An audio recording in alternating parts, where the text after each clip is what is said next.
Let's bring DeQuell in. DeQuell, good to see you again. I brought you in because I'll go through my grades very quickly because I want you to also. Great to see you again. That hat Love is the hat. fire. Nice hat. Where'd you get that from? Is that a new one? Oh, playoff stadium hat. Nice, nice. Yeah, I'm going to zip through mine. I'll basically talk about the similarities and differences between Bull, G, and mine, and then I want your thoughts. In-game adjustment for me and finger on the pulse, exactly what you had. D on both. McNuggets, I don't know what the graphic is titled. I think it's point differential by quarter. Yeah, we got you. Can you give that to me? Yep. Some grades are given by it's 33. Student participation. Well, how do you judge that? You know, preparedness. How do you judge that? Then other grades are given by exams, tests. You took a test, 100 possible, you got a 76. Right. This is one of those grades. This is the absolute metric for how you make in-game adjustments. They come out in the first quarter. They outscore their opponents by 26 points. So during the week, they did the work. Their 15-play scripted drive scores a touchdown or goes to a field goal. And then after that, look what happens, guys. While the other team is making changes to what you've done in the first quarter, you're standing pat on both sides of the ball. You're being outscored by 30 in the second quarter, 27 in the third, and in the decisive quarter of most football games, you're being outscored by 5. That is, I should have given him an F. And by the way, I feel like, and this is maybe not fair, I'll have to double check this. My feeling is the fifth quarter is probably misleading. The fourth quarter. The fourth quarter is probably misleading. It's probably even worse. Garbage points. Because the Browns were blown out more than they blew teams out and scored some garbage points in those games. You're right about that. Neither here nor there. Yeah. That is very measurable. Yes. And by any metric, that speaks so poorly to how this team is making in-game adjustments. You better get better at this next year because I don't care how much you practice your first 15 plays. I don't care if you score a touchdown in your opening drive 17 times next year. The problem is you're getting out-coached from the first quarter on, and it's not even close. The points, it was 30, 27, and 5. So you're getting outscored 62 points in the second, third, and fourth quarter while you're outscoring your opponents in the first quarter. That's a bad look. Maximizing talent, just like you gave them, I think, a B. I gave them a C. I thought Jacoby Brissett, I couldn't give them anything less than a C strictly because of what he did with Jacoby Brissett. Yeah. The guy is the quarterback whisperer. We saw what he was able to do with Baker Mayfield. We saw what he's been able to do with Jacoby Brissett. We saw what he was able to do with Case Keenum and another backup last year in games they should have gotten blown out, and they were either in or won because Stefanski gets his quarterbacks ready. DPJ and Poachers, too. You're right. DPJ, Poachich, guys that made huge jumps. Now, I still think they didn't get enough out of Bell. They saw enough out of him on draft day to take him, and they thought they were going to get something out of him. They didn't. I'm not going to kill him for Schwartz because this is just to last year. So we're just going to keep it to things we saw last year. The next topic, controlling the locker room. This was really hard for me. This was the highest grade I've given in either offensive, defensive, or coaching. Here's why I gave them that. I know you gave a lot of examples of things that happened before this year. Had I done that, it would have been a D. Because there were the Beckham and Baker deal, I thought was poorly managed. But I can't hold them, this is a new grading period. And I was quite frankly stunned that there wasn't more division within the ranks early in this season because it was that bad. After the Jets game, I thought there'd be 4 players on the team that said, I don't believe in this coaching staff. At what we just went through, I don't believe in this coaching staff. But we really didn't see that. No. We did see the Jadeveon Clowney. That was late in the year. Last game of the year. So that's why it wasn't a higher grade. But quite frankly, based on the kind of season they had, 7-10, based on the defense at times being over the last quarter century, the all-time worst run-stopping defense that we've seen in the last 25 years, the fact that we didn't have more players coming out saying, what the hell's going on here? We're better than this. Why are we not as good as the sum of our parts? So B-, that's the best I could do. Finger on the pulse, Bull, I thought your argument, I can't add anything to that. It's almost like he's with Paul DePodesta in California. And he flies in for game day. Because I just don't think he had the finger on the pulse of this football team. And that, to me, that's the most important thing. Why is Philly having so much success right now? Sirianni's a good coach, don't get me wrong. they've completely bought into him and his messaging and his mantra. I saw the same thing happen in Tampa Bay in 1 year. Dungy was there. He had one very distinct style. It was not a fire and brimstone style. They had all this talent and kept underachieving. They bring in the fire and brimstone guy. The team rallies around Gruden. They love this guy the first year. They win the Super Bowl. Sirianni's going to win a Super Bowl this year because his guys will follow him. You think they're going to win, huh? I do. They're going to follow him to take any hill they need. And I just don't see our team following our coach to take a hill. Did DeQuell fill out one of these questionnaires? No, but I was filling it out as you There guys you were go. talking. Okay, I great. would like to hear it. That's why we brought you in for the end here, so you can sort of tell us where we were right, where we were wrong. Yeah, so and before you showed in terms of in-game adjustments, before you showed the graphic of how the team progressively got worse from the first quarter to the fourth quarter, yes, it reminded me, it actually changed my grade. I had them at a D, right? And that actually, by seeing that graphic, it should be an F. Yeah, but then I started thinking, you're right. Yeah, and then I was like, okay, let's go back to the beginning of the season. What actually happened? I think a lot of that had to do with the defense, because if the defense would have played marginally better, I think that could. I mean, it would have been marginally better, but not like from a D to a B plus, anything like that. Right. But you were spot on. A D is the grade I give them.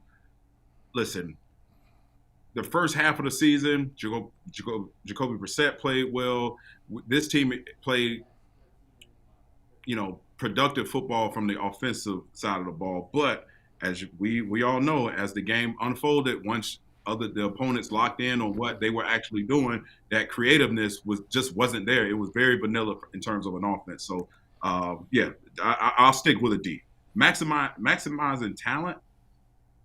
Wow, you guys may jump on me about this. I give them a B minus. Only because I was a C. If you remove Jacoby Brissett from this equation, then it's a C minus. I think because he played very well in the first half of the season. Now, he was put in some tough situations early in the season, the Jets game being one that stands out. And I remember interceptions late in the ball game when the ball was in his hands when they had to go down the field to make a play. But I agree with you, Jay, in terms of David Bell. David Bell was like a ghost this year. You didn't know when he was on the field. When he was non-existent. He wasn't a contributor. And a guy drafted that high needs to be a constant contributor to the team. So maximizing talent, I'm gonna go B minus, and Jacoby Brissett pulls a lot of that weight. Now, DeQuell, I can see where you say B minus. Like I look at it B because of Jacoby mostly. But we got to also look at Nick Chubb had 1,500. You look at you look at Amari Cooper. He had one of his best seasons that he's had of his career. That's true. Yeah. So I mean, guys played well. Myles Garrett had 16 sacks. I mean, it's not like they were garbage, but it's like it's a difference between the top. What you're explaining there is Bull is appropriately named it the studs or duds. Right. And I don't even think you gave it the name based on this team. No. But when you look at the Browns right now, they seem to be studs and duds. They are. They've got some problem. They have 3 likely Hall of Famers on this team and 1 playoff win. They're very top heavy. Very top heavy. Yeah. There's you need the like grass level guys to play better. Your third, the fourth, and fifth round guys, your undrafted guys that you bring in, they have to be contributors, and I think that's the biggest pendulum swing with you look at DeQuell. You look at the 4 teams that were in the conference championship games: the Bengals, the Eagles, the Chiefs, and the Niners. Those teams are low. Yeah, all those teams have some stars, but where those teams are really loaded is with those second and third tier players, the good players, guys that are never going to the hole, that most people will forget about 20 years from now. But if you bring it up and say, hey, remember that guy? Yeah, he was a hell of a player. He was a really good player. It's like their stars elevate everybody else, and for some reason our stars didn't elevate everybody else. We don't. The Browns don't have a lot of those good, solid guys. They have more than the average team of stars. By the way, I think the Bengals are a great example of what you Bengals just said. are a great example. I think what we've seen them do on defense, credit Anarumo for a lot of that. Yeah. But mostly it's the same guys. Bengals don't have – I don't these even guys think are they have playing out of their minds. I think DJ Reader is their best player on defense. He is he's a Pro Bowl, All-Pro. He wasn't an All-Pro, but he's that caliber of player. Everybody else on their defense is just really good. Right. Really good. They play well together. They play well together. That's it. Yeah. And you're exactly right. It's a bunch of young guys, a bunch of no-name guys. Other than a handful of guys, the offense takes the bulk of their celebrity. But you're right. That defense, that team itself is just an example of playing team ball and playing together and believing in the message. And guys just seem to get along. And I'll say this, they seem to have the right guys in terms of leadership in the right places in order for that team to move the way they are. And it starts with Burrow. Burrow, he's an ultimate leader. He wears it. He is who he is, and I think it permeates throughout the rest of that team. We got to get that. We got to get Amaruno, whatever his name, Amaretto, Sowers, whatever. We got to get him up out this division, bro. Yeah, I'm rooting for him to take one of these. He need to get a job somewhere. He's making it tougher right now. I don't like that bull. I know. They're solid over there, man. They really are, and they're only going to add more pieces. And especially while Joe Burrow's on his rookie contract, you really got to load up. So that's a scary sight for the Bengals and for the Browns moving forward, knowing how scared this team could be right now and how scared they will be in the future. What do you got for the last one? Finger on pulse. Finger on the pulse. Because of all the things, you had your guys, the star players play well. I don't think there was any guy that we thought, aside from the defense, offensively, that's where Kevin Stefanski spent most of his time. It's clear. He got the most out of this team offensively. But, towards the end, I've been in the locker room where you're not winning games and, your message starts to get lost. Guys stop paying attention. And then you have guys like Clowney towards the end just, speak out of turn and just tell his truth. But I give him a C. And that's very generous. I give him a C on this just because – he held it together. At one point, we were still talking about a potential playoff berth, and then you had to add in the fact Deshaun Watson came in late. Now you have to retool the offense, and he still, obviously he could have played a lot better. But I give him a C in this regard, and it can be a lot better. I think that's why they went out and signed a guy like Jim Schwartz, to come in to be a CEO of the defense because he realized what his limitations were. I was going to ask you that, DeQuell. It just seemed like there's certain positions that play so badly when you watch it. I'm not sure if they were being coached up correctly. I'm not sure what attention to just when you go through the individual drills, the block shedding, the how you approach stopping a run, the fits. I'm not sure that they was being even coached at that level. I think they believe if we bring Jim Schwartz in, we might be able to upgrade just by the fact that we're going to be going back to fundamentals. You're going to upgrade the message. The message is everything. When a guy can walk in with credibility, he's been in the league for God knows how long, he's coached Pro Bowl, all-pro caliber players, the messaging. The X's and O's, every guy's going to know the X's and O's. It's who can stand in front of a bunch of grown men week in and week out, regardless of whether you have a winning or losing record, that can command the room. I think his message, if you ever met him, been around him, he commands the room.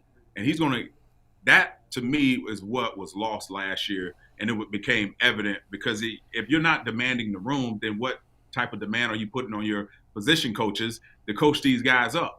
I know they're being coached up, but it was just it seemed at times to be a disjointed message going on, and I think it permeated and trickled onto the field.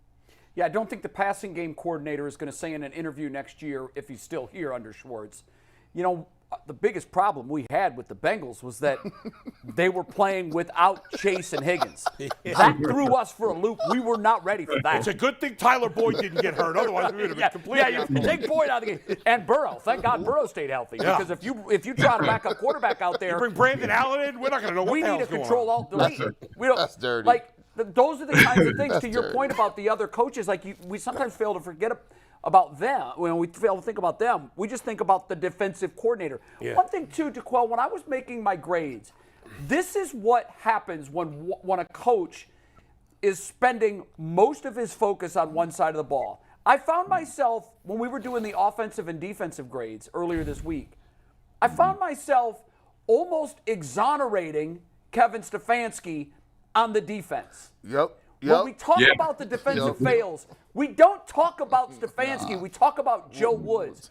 That, to me, is the danger of being viewed as the offensive guy because you were the offensive guy. You only had to worry about that when you were in Minnesota. See, now you also have to worry about the defense. And I think I unfairly was letting Stefanski off the hook for some of the defensive shortcomings because I kept thinking, well, he's the offense. No, we got to stop giving him that pass. He wants to call the plays, fine. Then figure out how you're going to make your days 30 hours long so you can also spend the same amount of attention on the defense. Let me ask you this. Did you ever play for a head coach who was offensive minded and at times you felt like the middle child looking at him saying, bro, what about us? We're on the field half the time too. Is that a thing? Oh, yeah, absolutely. Absolutely. Even so, after the game, the standard procedure is, when you walk in on Monday and you've lost the game, typically head coaches will put up 10 to 12 plays that could have been the difference of the game, and he'll divide it in half. It'll be 6 offensive plays, 6 defensive plays. But you could tell when the guys were swayed the other direction. It was like we were an afterthought. It was like, okay, well, we'll only be brought up if we obviously if the game was let down on us from the defensive standpoint. But yeah, you feel like that. And I think, some guys deal with it differently. Some guys take it as a personal challenge, and the coaches as well. And you kind of have that message like, hey, listen, we're not going to get any credit in the building, so we need to do what we need to do, on our end. Right. And you know what? That's how you divide from within, right there. I saw it when I covered Tampa Bay. I used to hear the defensive all the time complain about the offense. My God, can you give us more than 9 points? If you guys gave us more than 9 points, we wouldn't be 12-4. We'd be 15-1. Yes. And Well, maybe not have Trent Dilfer at quarterback. well, no, this was even after Dilfer was gone. This is when Sean King was there. Like Sean King. And Sean King. Hey, Sean won his first 11 Brad games. Johnson. It's amazing. It was unbelievable the way he started. But I saw firsthand the resentment between the offense and defense. Warren Sapp wasn't good at holding his tongue. But that's different than the coach spending time with one side. No, Tony was a defensive guy. Tony was to the Bucks what Stefanski is to the Browns.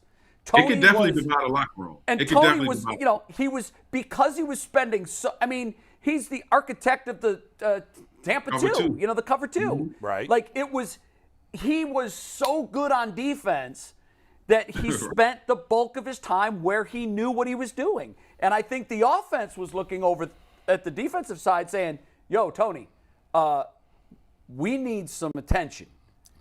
And I think that was last year with the Browns. Doesn't Andy Reid spend the majority of the time of the offense, you think? I'll give you an example. I don't know. You guys have all been you've been married longer than me. I figured out that halfway through a divorce, I was like, well, I go to work. That was the crickets in the sound when she was like, well, listen, that's bare minimum. Yeah, you got to keep a job. You got to keep some food on the table, dog. But there needs to be some other things going on around here. It's chores to be done. We got some business to take care of, and you actually got to like me and talk to me nice sometimes. Talk to me nice. Sometimes. Sometimes. Not all the time. Yeah, I'm looking at my he likes me box, and there's no check in it. You can't. Hey, you got it. You don't get no credit for just doing one thing. You got to do a lot of things. Hey, I'm curious, DeQuell, on an unrelated note, although I did mention Andy Reid there. Has there ever been, 5 years into the career, and you played with Andrew Luck, who was really awesome coming out of college. Yeah. In my 43, 44 years of watching football, I have never seen a better player first 5 years of his career than Patrick Mahomes. I think if he stays healthy, he's going to be the greatest player ever. I know it's 5 years in. I know Brady's retiring. But Mahomes 5 years in, in my opinion, way better than Brady 5 years in. Oh, and if he gets his second Super Bowl in 5 years, what say you as a guy who played in the league? Yeah, I think you're right because he's gone to 5 consecutive AFC Championship games. Yep. This will be his third Super Bowl? Third Super Bowl, yeah.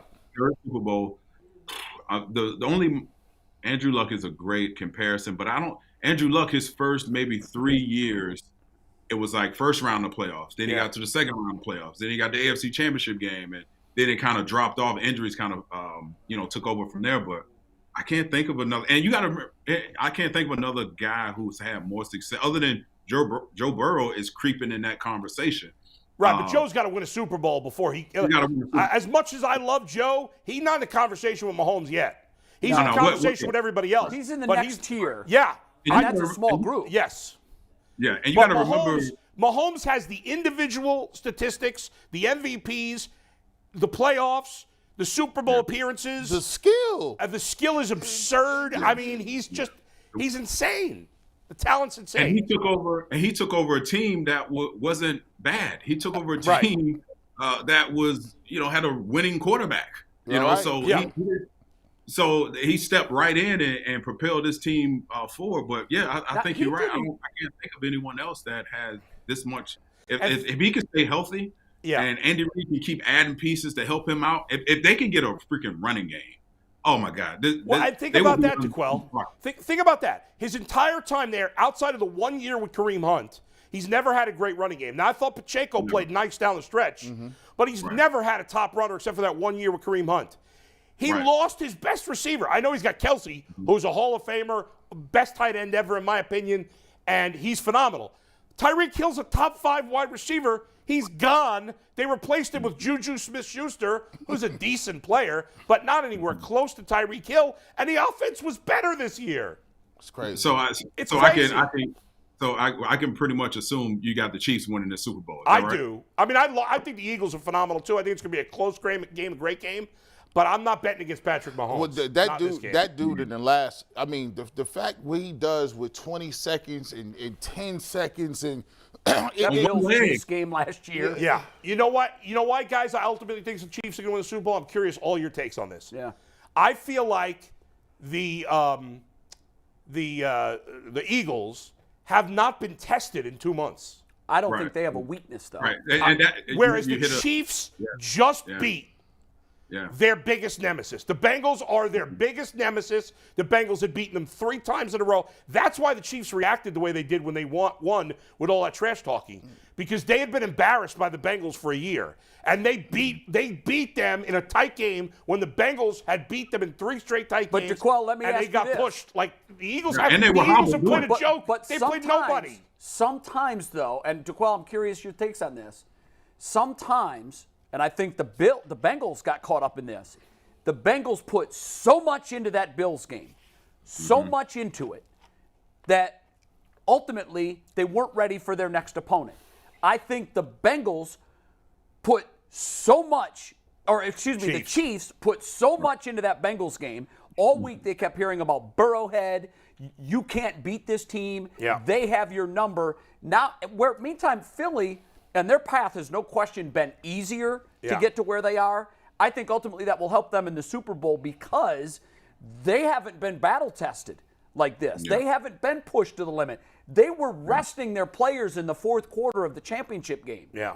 And I don't think they have a weakness. I think they're strong in every single area. Defensive backfield, up front, running game, passing game, quarterback. I don't know where they're weak. Before we give it to DeQuell to see who you believe or who you agree with or don't agree with, this comes down to one Jalen Hurts. True.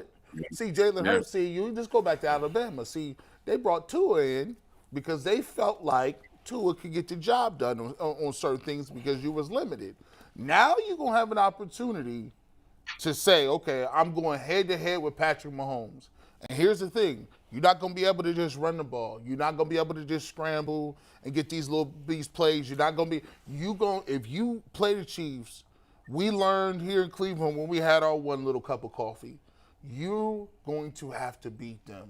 You're going to have the ball, and you're going to have to put some points on the board after he done scored, or you're going to have to put the game away when it could be close. Like Patrick Mahomes, 14-21, that ain't going to get it done. I see Deshaun Watson with the Texans be up 31-7 on them, and they look like they was dead. That game was nuts. And they didn't put him away. He going to go head-to-head, and if for my money, I'll say, give me Patrick Mahomes.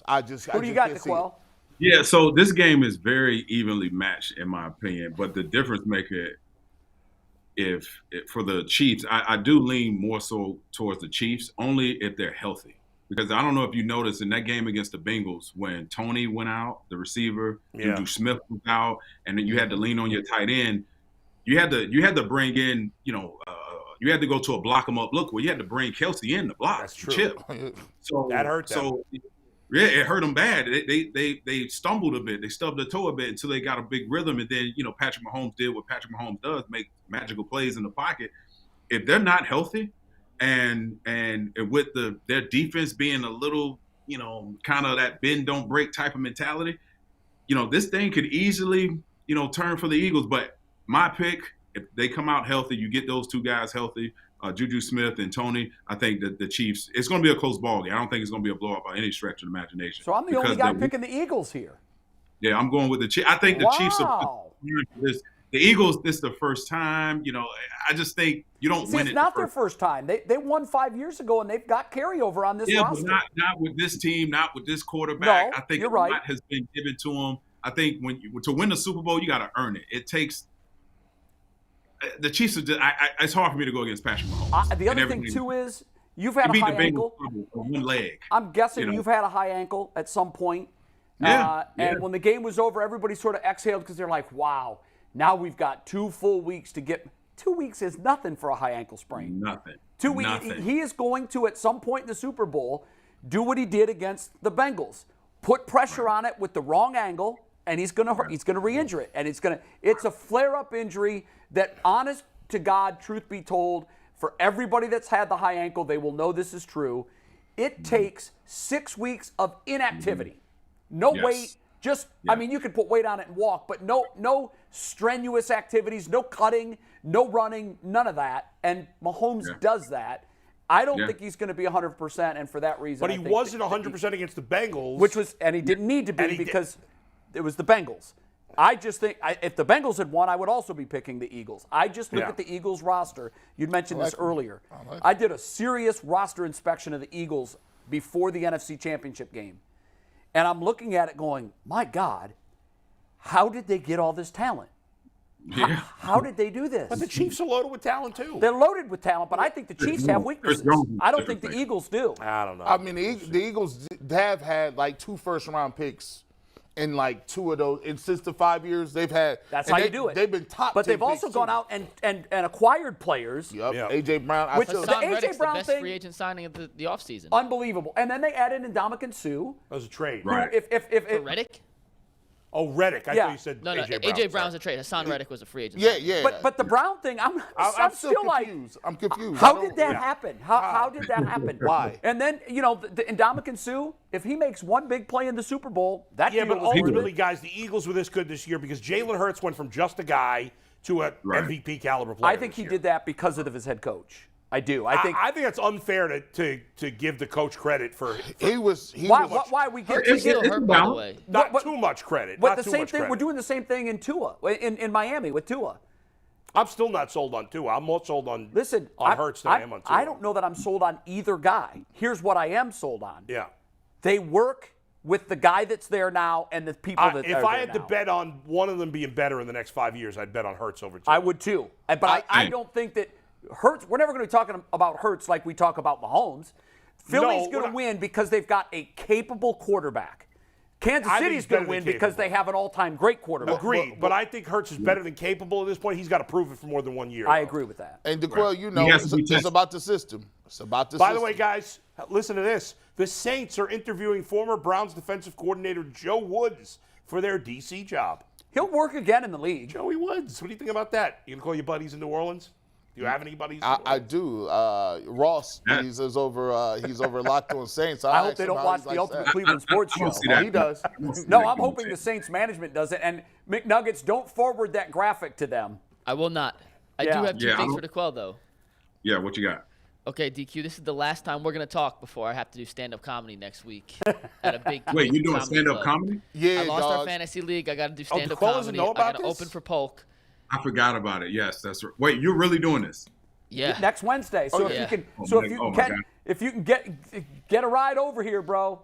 We're going. The whole group's going. I'll comp Yeah, your that ticket. I will heckle the hell out of you. Oh my god. Please. But DeQuell, my question for you is real quick. I finished writing my set yesterday. This weekend, if you got 10 minutes, Let me run it by you. Okay. If you laugh twice, that means these guys will laugh 10 times. You're a tougher audience than them. I told him, listen, I'm going to give him a little leeway on some of his jokes. I said, listen, I like that. Go ahead and run that by me, dog. G. Bush approves. G. Bush liked one of them, DeQuell. I think it's going to be pretty good. Secondly, this is a text from Tyvis that I need to read word for word. Oh, shit. Quote, can you put me and DeQuell in some sort of box? There you go. Quote from Tyvis. Tell DeQuell he want to be me wearing Cleveland hats. He the biggest flaw. Hated on JOK like that. LOL. Bro, listen, Tyvis, you have one Guardians hat. That hat he got is better than every hat and helmet you got right now. I'm sorry that I don't have that hat. He got an inside job for somebody that knows somebody to get that hat. No, Tyvis, you are incorrect. I'm texting Tyvis right now, guys. Well, I want to tell you how badly you got into Tyvis's head on Wednesday. Okay. It was good. This is a true story. Yeah.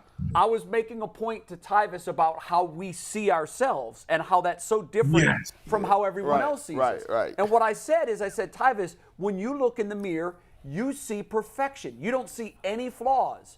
But when other people see you, they just see you differently. And Right. DeQuell was watching, and he texted and he said, Tyvis, you're flawed. Now, that's what it was in reference to. It was a callback to that conversation. Right. Dude, 3 times during the show, he looked at his phone. He's like, the hell is he talking about? I'm flawed. When the show was over, he sat there quiet for 2 minutes staring at his phone. He was quiet. Oh, wow. And then he goes, man, I still can't figure out why DeQuell got to text me and tell me I'm flawed. When I finally broke it down to him, he was like, he was relieved to know that you were joking and that you weren't seriously looking at him as if he might have a flaw. That man has thin skin, and you're living in his head rent-free. I'm so glad you told me that. So I'm going to lay it on him right now. That's true. He was checking his joint like he had the lottery number. The lottery. But he responded immediately. I don't know how he responded to my text. I was like, okay, maybe he must have forgotten or something like that. But I'll make sure he did. send you know him what? a hug. You know how it was, DeQuell. He doesn't pay attention to anything anybody says but him. He was being ridiculous. He was being ridiculous. Last week and he was. He was being very ridiculous. He was in his bag. He was in his bag. I was bag. like, well, let's bring you back down to earth. Yeah. Somewhere Leroy is taking notes. He was carrying the banner for the Eli Apple Parade. And there were only 2 people in the parade, Tyvis and Eli. And that was it. That's it. Yeah. Boy. No. I'll take him down a notch next Wednesday. Don't worry. I got a good one for Tyvis. DeQuell, if you think of it, set an alarm on your phone for next Wednesday at 11:05, and just shoot him a text and be like, "Bro, you are so flawed. What is wrong with you?"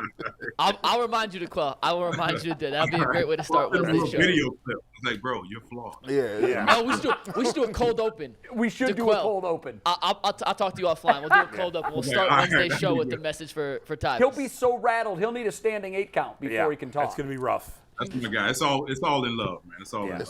DeQuell, you're Thanks, the best, DeQuell. man. All right, bro. See you, man. Thank you. More Super Bowl preview stuff next Wednesday or next Thursday. By the way,